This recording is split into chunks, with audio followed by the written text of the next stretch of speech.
उदार अतिथि सेवक। बहुत पहले एक गरीब किंतु बेहद उदार ब्राह्मण था। एक दिन बाहर कुछ लोग खड़े हैं। वे कह रहे हैं कि तुमने उन्हें भोजन के लिए बुलाया है। ओह हाँ, मैं तुम्हें बताना भूल गया। जब हमारे पास उन्हें खिलाने के लिए कुछ नहीं है, तब फिर तुम क्यों हमेशा लोगों को खाने का न्योता दे देते हो? घर में चावल का एक भी दाना नहीं है। चिल्लाओ नहीं, वे सुन लेंगे। खाने की फिक्र न करो, मैं बाहर जाकर कुछ ले आता हूँ। इतना कहकर वह व्यक्ति घर के बाहर जाता है। स्वागत है मित्रों, स्वागत है, आइए आइए। हम पहले जरा मंदिर हो आए। अवश्य, आपके वापस आने तक भोजन भी तैयार हो जाएगा। इधर उसकी पत्नी। भोजन? ये बस इधर उधर घूम फिर कर खाली हाथ लौट आएंगे। मुझे किसी तरह इनके लौटने से पहले उन मेहमानों की छुट्टी करनी होगी। कुछ देर बाद जब मेहमान वापस आए, आइए भीतर आ जाइए। मेरे पति जरा देर को बाहर गए हैं, अभी आ जाएंगे। भीतर घुसते ही मेहमान चौंक पड़े। हैं? आप क्या देख रहे हैं? अरे वह तो मेरे पतिदेव के इष्ट देवता हैं। वे ओखली और मूसल की पूजा करते हैं। हाँ, और मुझे आपसे यह सब कहना तो नहीं चाहिए, लेकिन वे जैसे ही घर आएंगे, मूसल उठाकर आप सबके सिरों पर दे मारेंगे। हैं? चलो भाई, यहाँ से खिसक चलने में ही भलाई है। मुझे खेद है, पर उनकी पूजा की विधि यही है। तीनों मेहमान वहां से भाग खड़े होते हैं। हम किस पागल खाने में फंस गए? जब मेहमान भाग रहे थे, अरे घर के अंदर आखिर बात क्या है? वह लोग सिर पर पांव रखकर क्यों भागे जा रहे हैं? उन्होंने यह मूसल मुझसे मांगा और मैंने मना कर दिया। क्या तुमने अपने मेहमानों को एक मामूली सा मूसल देने से इनकार कर दिया? शर्म आनी चाहिए तुम्हें। इतना कहकर वह मूसल हाथ में उठाकर दरवाजे की ओर दौड़ पड़ा। मैं उनके पीछे दौड़ कर जाऊंगा और उन्हें दे दूंगा। रास्ते में वापस आओ दोस्तों, वापस लौट आओ। अरे देखो तो, वह मूसल लेकर हमारा पीछा कर रहा है। उससे हमारे सर फोड़ कर रख देगा। भागो भाइयों, भागो। सब के सब बेतहाशा भाग खड़े हुए। और जब वे अपने शहर पहुंचे तो यह विचित्र किस्सा सबको कह सुनाया। उसने मूसल लेकर आधे मील तक हमारा पीछा किया था। मुझे नहीं पता था कि वह ऐसा निर्दयी है। नहीं मुझे। उसके बाद से उस गरीब का भोजन का निमंत्रण कभी किसी ने मंजूर नहीं किया और उसकी पत्नी ने चैन की सांस ली।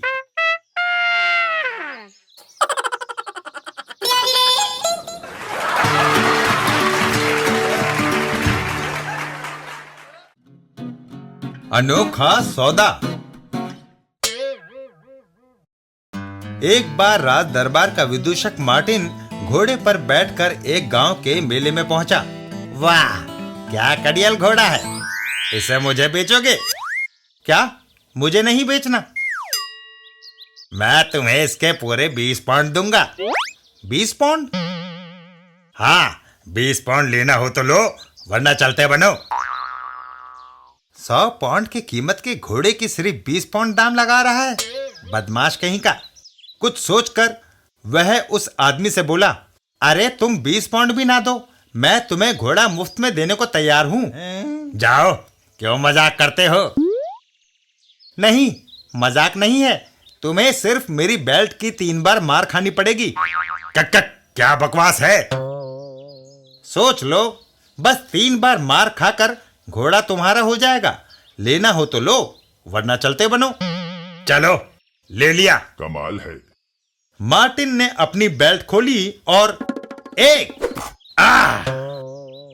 दो, हाय, बस एक बार और, फिर घोड़ा मुझे मिल जाएगा।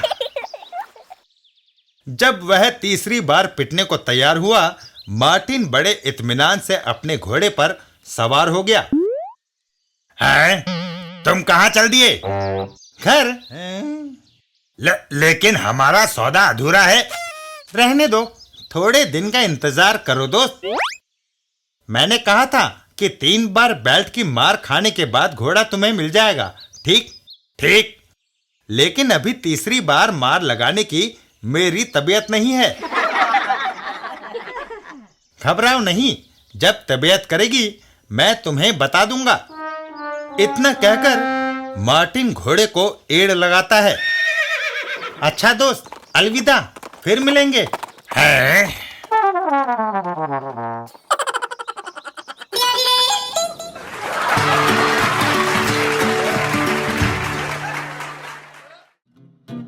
मेरा हाथ लीजिए।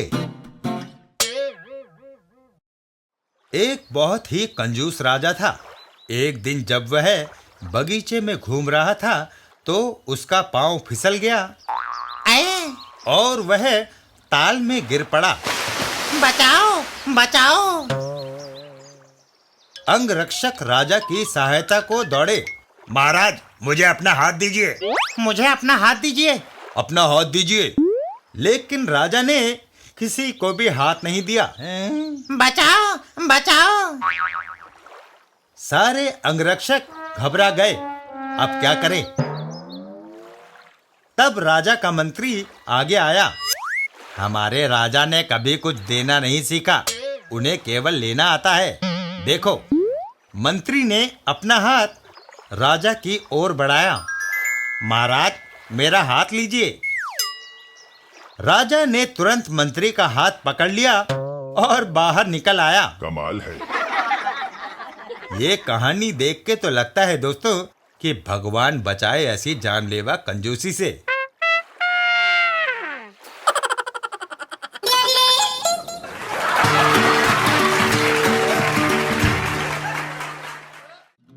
नदी को रोकने वाला राजा। किसी जमाने में एक मूर्ख राजा था, लेकिन उसका दीवान बुद्धिमान था। गर्मी के मौसम में एक रात राजा सो नहीं सका। शायद 1 बजा होगा। तभी घंटे का स्वर सुनाई दिया।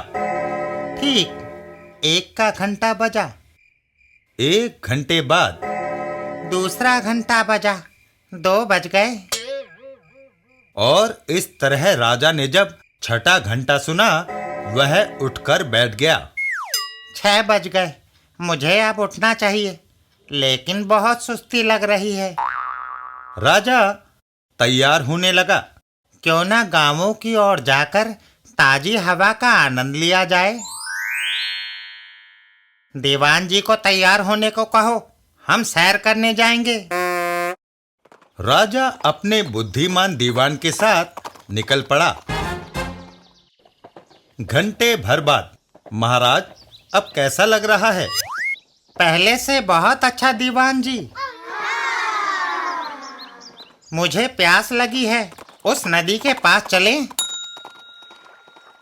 नदी के पास पहुंचकर इतना साफ और चमकदार पानी, यह नदी यहाँ से बहकर कहाँ जाती है? अपने राज्य के पूरब दूसरे राज्य में महाराज। हमारी नदी दूसरे के राज्य में बहती है, इसे तुरंत रोकना होगा। लेकिन महाराज। लेकिन वेकिन नहीं दीवान जी, यहाँ एक बांध बनवाओ। और बांध बन गया। नदी का बहाव रुक गया और पानी जमा होने लगा। पानी चारों ओर गांवों में फैल गया। बरसात में हालत बदतर हो जाएगी। इससे क्या? हमारी नदी सिर्फ हमारे लिए है या नहीं? अब और कितनी मूर्खता करेगा ये? क्या यह इतना भी नहीं सोच सकता कि पानी बंद करने के कारण हमारा पड़ोसी राजा हम पर हमला कर देगा? किसी तरह बांध को तुड़वाना चाहिए। सहसा ही दीवान की नजर सूरज पर पड़ी। ओह, ठीक है। उसी शाम दीवान उस मीनार पर गया जहां से घंटा बजाया जाता था और वहां नियुक्त आदमी से बोला, आधी रात के बाद हर आधे घंटे बाद घंटा बजाना, एक एक घंटे बाद नहीं, समझे ना? जी हुजूर। मंत्री की आज्ञा के कारण जब छठा घंटा बजा तब 3 ही बजे थे। महल के द्वारपाल, छठा घंटा, 6 बज गए, सबको जगा देना चाहिए। उठो, हमारी ड्यूटी पूरी हो गई। क्या 6 बज गए? हाँ। फिर इतना अंधेरा क्यों है? ठीक कहते हो, मैंने तो सोचा ही नहीं था। अब तक तो सूरज को उदय हो जाना चाहिए था। उसे जरूर कुछ हो गया होगा। सूरज को भला क्या हुआ होगा? मैं क्या बताऊं, हमें लोगों को सावधान कर देना चाहिए। ये सोचते ही दोनों द्वारपाल महल की ओर दौड़ पड़े। जागो भाई, जागो, सूरज को जरूर कुछ हुआ होगा। महल में आतंक छा गया। सेनापति राजा के कक्ष की ओर भागा। महाराज उठिए, बड़ी भयंकर बात हुई है। ओहो, 6 बज गए महाराज, लेकिन अब तक सूरज उदय नहीं हुआ। नहीं उदय हुआ? क्या कहते हो, सूरज उदय नहीं हुआ? नहीं महाराज, आप स्वयं देख ले। राजा ने बाहर झांका तो तुम ठीक कहते हो। दीवान जी को बुलाओ। दीवान के आने पर, यह सब क्या है दीवान जी, अब तक सूरज उदय क्यों नहीं हुआ? मैं भी यही सोच रहा था महाराज। एक ही बात हो सकती है। क्या? किसी ने सूरज को पकड़ लिया होगा और हमारे राज्य में आने से रोक दिया होगा। सूरज को पकड़ा? हाँ, यही मैं भी सोच रहा था, लेकिन ये शैतानी है किसकी? पूर्वी राज्य के राजा के सिवा और किसकी हो सकती है महाराज? सुना है वह नाराज है, उसके राज्य में नदी बहने से रोक दी है ना, इसी से। ओह, आप तो जानते ही हैं, सूरज उसके राज्य से होकर हमारे राज्य में आता है। महाराज, हमें जल्दी कुछ करना चाहिए, नहीं तो हमेशा अंधेरे में रहना पड़ेगा। तुम्हें ऐसा लगता है? जी हाँ। अगर हम नदी को उसके राज्य में बहने दें, तो क्या वह सूरज को छोड़ देगा? बहुत सुंदर विचार है महाराज। हाँ, मेरी माँ हमेशा कहती थी कि मैं बड़ा चतुर हूँ। अच्छा, अब हमें बांध को तोड़ना होगा। जी महाराज। द्वारपाल, सेनापति को बुलाओ। मैं हाजिर हूँ महाराज। सैनिकों को बुलाओ, हमें जल्द से जल्द नदी किनारे पहुंचकर बांध को तोड़ना है। राजा सबके साथ नदी की ओर चल पड़ा और पांव फटने से पहले ही बांध तोड़ डाला गया। नदी फिर से पड़ोसी राज्य में बहने लगी। इधर दीवान जी, सूरज किसी भी क्षण उदय हो सकता है। और ठीक तभी, वह देखो सूरज, उन्होंने सूरज को छोड़ दिया। आपकी योजना सफल रही महाराज, आपने देश को बचा लिया। अरे ऐसा कुछ नहीं है। और राजा को यह कभी नहीं पता चला कि दीवान ने उसे कैसे मूर्ख बनाया।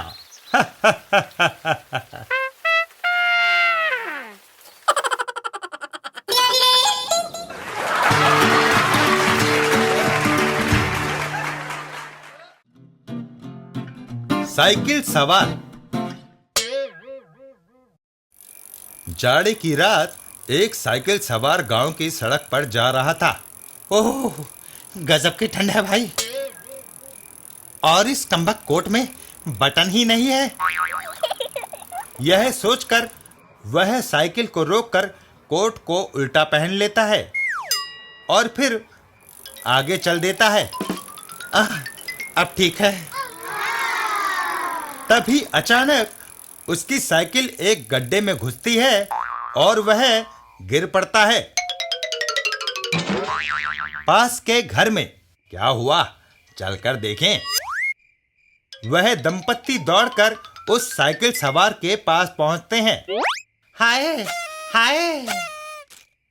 चिंता ना करो नौजवान, हम अभी सब ठीक कर देंगे। और वह आदमी उसकी मुंडी पकड़कर घुमाने लगता है। अरे क्या करते हो? शांत रहो, तुम्हारा सिर उल्टा फिर गया है। हम इसे फिराकर ठीक जगह कर देंगे। आई! मेरा सिर छोड़ दे बे, वह उल्टा नहीं फिरा है। मैंने अपना कोट उल्टा यानी पीठ का हिस्सा आगे करके पहन रखा है। हाय!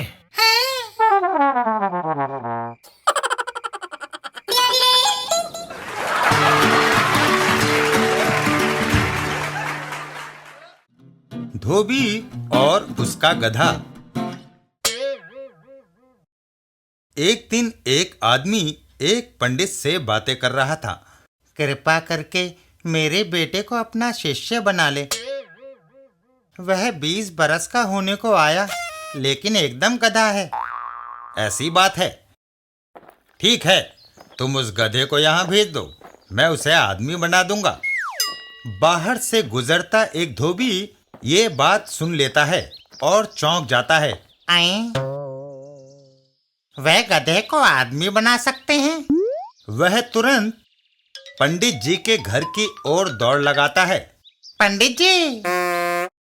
घर के अंदर। दया कीजिए पंडित जी, है? मैं एक गरीब धोबी हूँ।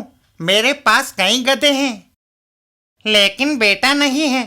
दया करके मेरे एक गधे को आदमी बना दीजिए। मेरा मतलब है छोटा बच्चा बना दीजिए। ये क्या पागलपन है? कोई भी गधे को आदमी नहीं बना सकता, ना बच्चा ना कुछ और। आप बना सकते हैं पंडित जी। मैंने अपने कानों से सुना है, आप उस आदमी से कह रहे थे। भाई मेरे, हम उसके बेटे की बात कर रहे थे। आप मुझे बहला नहीं सकते पंडित जी। जब तक मेरे गधे को बच्चा बनाने की हामी नहीं भरेंगे, मैं नहीं जाऊंगा। ये खुद भी गधे जितना मूर्ख है। किसी तरह इससे छुटकारा पाना चाहिए। कुछ सोचकर पंडित जी धोबी से बोले, ठीक है, जाओ अपना गधा ले आओ। बहुत बहुत कृपा पंडित जी। वह मूर्ख धोबी दौड़ा दौड़ा घर से बाहर निकला। आखिर मैं पिता बनने जा रहा हूँ। धोबी घर की ओर भागा। अपने गधों में से सबसे तगड़ा गधा चुना और पंडित जी के यहाँ आया। पंडित जी उठिए, ये रहा मेरा होने वाला बेटा। ओह, अब क्या करूं? अच्छा, अपने गधे को यहीं छोड़ जाओ और 10 दिन बाद आना। 10 दिन? देखो, गधे को आदमी बनाने में समय लगता है, तुम्हें तो पता ही है। जी पता है। ठीक है, मैं 10 दिन बाद आऊंगा पंडित जी। चलो, 10 दिनों तक तो शांति रहेगी। पंडित जी गधे से बोले, देखो, आदमी भी कितने मूर्ख होते हैं, उनसे तुम गधे ही अच्छे हो। 10वें दिन पौ फटते ही, मैं अपने बेटे के लिए आया हूँ पंडित जी। अच्छा, कैसा है वह? किसकी तरह दिखता है? पहले अंदर तो आओ। पंडित जी दरवाजे की ओर बढ़ते हैं। मेरी ये कहने की तो हिम्मत नहीं है कि तुम्हारा गधा अभी भी गधा ही है। दरवाजा खोलने पर, मुझे सारी रात नींद नहीं आई। कहाँ है वह? देखो भाई, मैं तुम्हारे गधे को लड़का नहीं बना सका। क्या? मेरा मतलब है, मैं उसे छोटा बच्चा नहीं बना सका, मैंने उसे आदमी बना दिया है। भरा पूरा आदमी? हाँ। ठीक है, बेटा बेटा ही होता है। कहाँ है वह? वह बगल के गांव में चला गया। मैं जाकर तुरंत उसे वापस लाता हूँ। यह आसान नहीं है। सुना है लोगों ने उसे मुखिया बना दिया है। लेकिन धोबी तो रवाना हो चुका था। जब वह बगल के गांव में पहुंचा। आपके गांव का मुखिया कहाँ है? वे रहे वह। ये सुनकर धोबी तुरंत मुखिया की ओर दौड़ा। बेटा, मेरा बेटा। हाय। और उसने मुखिया को जप्फी मार डाली। मुझे तुम पर गर्व है। तुम ठीक अपने दादा की तरह लगते हो। आखिर मैंने ठीक ही गधा चुना था। गधा? मुझे गधा कहने की तुम्हारी हिम्मत कैसे हुई? मुखिया ने उसे एक तरफ धकेल दिया। कौन हो तुम? क्या चाहते हो? क्या तुम अपने पिता को नहीं पहचानते? मैं तुम्हारा पिता हूँ। मेरे बच्चे, तुम्हारा पिता। मैंने जीवन में तुम्हें कभी नहीं देखा। देखते भी कैसे? तुम तो अभी सिर्फ 10 दिन के हो। अरे कोई इस पागल को हटाओ। गांव वालों ने धोबी को धड़ दबोचा। छोड़ दो मुझे, तुम ऐसे नहीं कर सकते। गांव वाले धोबी को खींचकर दूर ले गए और गांव के बाहर फेंक दिया। अगर तुम वापस आए तो बहुत बुरा होगा। बेचारा धोबी किसी तरह से उठ खड़ा हुआ। पागल? उसने मुझे पागल कहा? वह क्या समझता है? बड़ा आदमी है तो जो चाहे कर सकता है। ठीक है, मैं भी उसे बताता हूँ। धोबी पंडित के घर आया। वह मेरा लड़का एकदम नालायक निकल गया पंडित जी।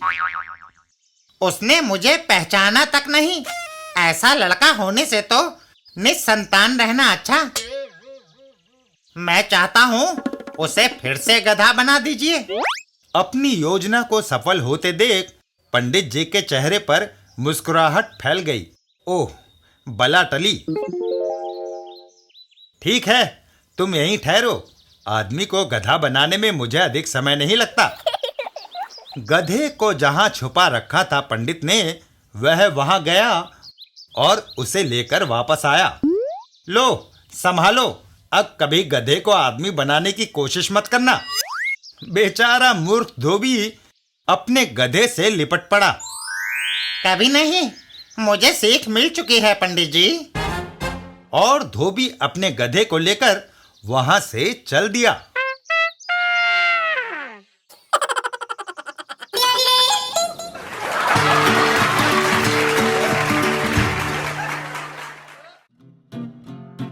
सेठ जी की नाक। किसी गांव में एक सेठ और सेठानी रहते थे। सेठ जी अंधेरे से बहुत डरते थे और रात को घर से बाहर न निकलते थे। अगर कभी लघु शंका के लिए निकलते भी तो दरवाजा खोलकर अच्छी तरह से देख लेते। कोई नहीं, कोई नहीं, यानी कोई चोर डाकू नहीं। सेठ जी घर से बाहर निकलते और फिर जल्दी फारिग होकर घर में लौट जाते। एक रात वह उठे और उन्होंने हमेशा की तरह दरवाजा खोलकर बाहर झांका कि अचानक किसी ने उनकी मूछें पकड़ ली। आई! सेठ जी ने चोर से मूछें छुड़ाने की बड़ी कोशिश की, लेकिन छुड़ा नहीं पाए। आखिरकार, सेठानी जी, जरा जल्दी से तिजोरी में से 500 रुपए तो निकाल लाओ। अभी लाई, लेकिन इतनी रात गए 500 रुपए क्या जरूरत पड़ गई? अरे जल्दी ला। ये तो शुक्र है कि मूछें ही चोर के हाथ में आई है। अगर नाक आ जाती तो 1000 रुपए देने पड़ते। यह सुनते ही चोर का माथा ठनका। क्या 1000 रुपए नाक के? और उस लालची चोर ने मूछें छोड़कर नाक पकड़नी चाहिए, लेकिन तब तक सेठ जी ने अपना सिर अंदर करके दरवाजा भेड़ लिया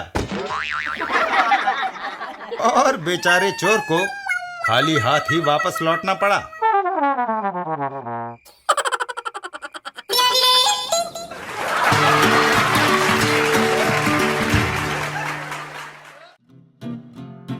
जादुई टोपी। पोका पहली बार पड़ोस के गांव की शनिवार की हाट में जा रहा था। यह गाय अच्छे खासे दामों में बिकनी चाहिए। तभी राह में, कहो दोस्त, क्या हाल है? कहाँ जा रहे हो?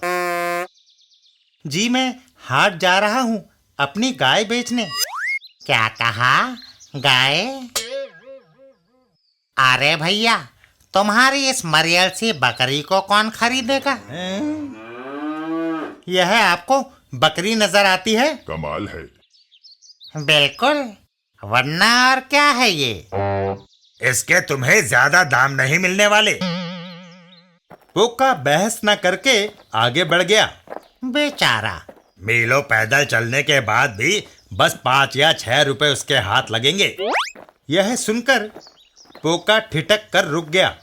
5 या 6 बस?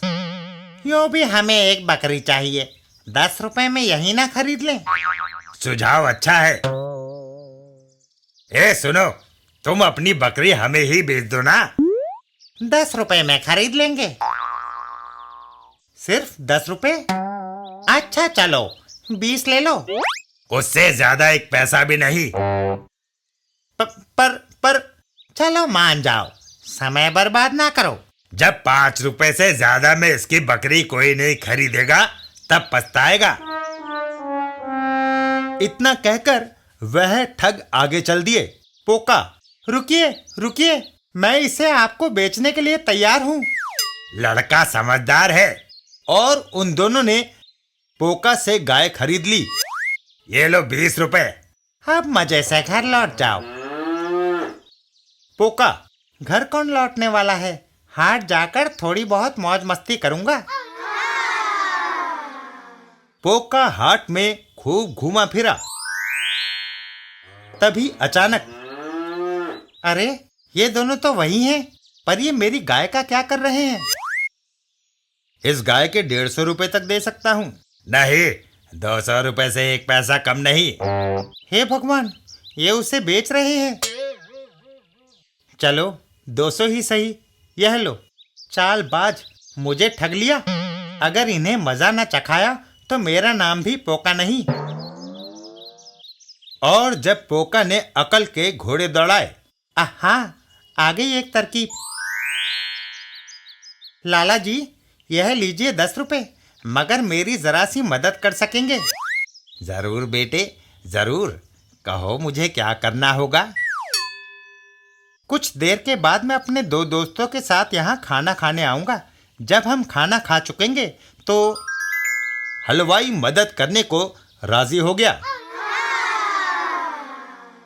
इसी तरह पान वाला भी और कुल्फी वाला भी। फिर, अरे आप दोनों भी यही हैं? हाँ, हमने सोचा हाट घूम आए। कहो, मौज उड़ा रहे हो? हाँ, अभी तो मैं खाना खाने जा रहा हूँ, आप लोग भी चलिए। जरूर। और वो दोनों पोका के पीछे चल पड़े। एकदम लल्लू है। हाँ, अकल का अंधा, गांठ का पूरा। तीनों ने डटकर भोजन किया और जब वे वापस लौटने लगे, खाने के पैसे नहीं चुकाने हैं क्या? तुम बेफिक्र रहो। पोका ने एक टोपी निकाली और फिर, आपको खाने के पैसे पूरे मिल गए ना लाला जी? हाँ हाँ, मिल गए, शुक्रिया। कुल्फी वाले के पास, इतनी गर्मी में क्यों ना एक एक कुल्फी हो जाए, तुम लोग भी खाओगे? बड़े शौक से। उन तीनों ने बड़े मजे लेकर कुल्फी खाई। उसके बाद, मैंने कुल्फी के पैसे चुका दिए ना? अभी अभी तो चुकाए हैं। ये देखकर दोनों ठग चौंक गए। पान वाले की दुकान पर, क्यों भाई, पैसे पूरे तो है ना? जी हाँ, एक पैसा भी कम नहीं जनाब। अब तो दोनों ठगों की बुद्धि घूम गई। है? हैं? पोका, अच्छा दोस्तों, तो फिर मैं चलता हूं, फिर मिलेंगे। दोनों ठगों को भला क्या पता था कि सारे खाने पीने के दाम पोका पहले ही चुका चुका था। फिर तो सुनो, ठहरो तो, बस 1 मिनट। कहो। पोका, सारे दुकानदारों को तुमने कैसे पटा लिया? तुमने तो उन्हें फूटी कौड़ी भी नहीं दी। यह दरअसल एक राज की बात है। कैसा राज? बताओ ना। हम तुम्हारे दोस्त नहीं है क्या? ठीक है, पर किसी और से ना कहना। यह सब मेरी इस टोपी की करामात है। टोपी? हाँ, यह एक जादुई टोपी है। रास्ते में एक बौना मिला था, उसने यह मुझे दी है। बस मैं इसे यूं पकड़कर उलटता हूँ, फिर तो मैं जो चाहूँ वही होता है। सच? तो यह टोपी हमें बेच दो ना। हाँ, हम अच्छी कीमत देंगे। मैं ऐसी अद्भुत टोपी भला क्यों बेचूंगा? ये तो अनमोल है। तुम जो दाम चाहो ले लो पोका। अच्छा ये लो हमारे सारे रुपए। और सब कपड़े भी आज ही खरीदे हैं। अब तो टोपी दे दो। ठीक है, भला दोस्तों को मना कैसे कर दूं? और फिर पोका ने बड़ी खुशी खुशी अदला बदली कर ली। उसके बाद आहा, फिर उल्लू बना दिया। अब तो मजे ही मजे हैं। जादुई टोपी हमारी हो गई। शीघ्र ही दोनों जाकर एक रेस्टोरेंट में बैठ गए। खाना खाने के बाद हमने खाने के बिल चुका दिए हैं। बोलो, चुका दिए है ना? अभी कहाँ चुकाए हैं? चुका तो दिए। नहीं चुकाए। गुस्साए दुकानदार ने ठग के मुंह पर एक जोरदार रसीद कर दिया। चल बाहर निकल, लौटने चले आते हैं। और दूसरे ठग को एक करारी लात पड़ी। तुम जैसे ठग हमने बहुत देखे हैं। हट! और दोनों ठग ओए, अय्या, अगर वह बदमाश छोकरा हाथ लग जाए तो। गांव लौटकर जब पोका ने अपने बापू को सारी घटना सुनाई। बहुत खूब पोका। बापू, अब हम एक नई गाय भी खरीद सकते हैं। जितने लोगों को उन्होंने पहले ठगा होगा, उन सब की तरफ से मैंने भी उन्हें मजा चखा दिया है ना?